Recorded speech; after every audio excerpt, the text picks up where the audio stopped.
All right, then there's another feature that was added is export and import ezEML data package. So when I have a package that's good to go, and I want to either or I just want to back it up, for whatever reason I want to save the data package as a whole, including the metadata and the data, I can export an ezEML data package.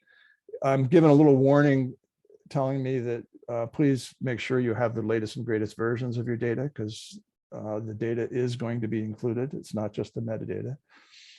I export.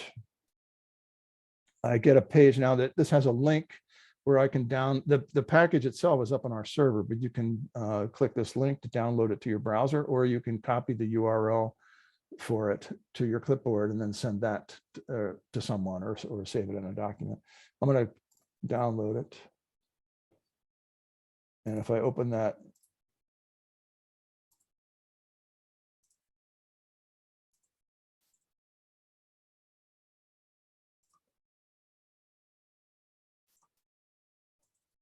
there, we see what's in that package is the XML file itself, the JSON file, which is the sort of internal representation of the metadata that's used by ezEML, a manifest that has checksums and so on, so we can tell if the documents have been modified since they were included in the package, and the data files. So it's the whole ball of wax.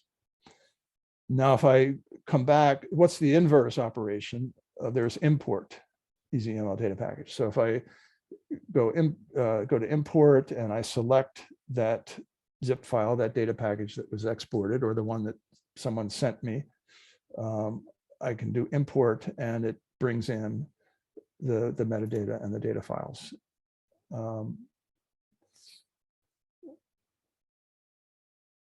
Okay, and then, but so that's useful, but why would you want to do that? Well, one of the reasons you want to do that is to send the package to EDI or send it to a colleague. So to make that easier, we have these features: send to EDI. Okay, I get a warning here that I didn't finish. I added that column when I restructured that table, and I didn't finish the metadata. So it's telling me, hey, do you realize you have some errors? Yeah, okay, I won't let that stop me. And then so you put in your name and your email address and a note to the EDI data curation team. Maybe there's parts of the metadata you weren't sure about, you want some advice on, you could put information there, or just some general information about, maybe you want someone to discuss embargoing the data with you, or whatever your note is, you can put in there. And they do send to EDI, and that packages it up, and it says it was sent to EDI. We will notify you when it has been added to the repository. There's a manual step where the data curation team at EDI receives the package, and they review it.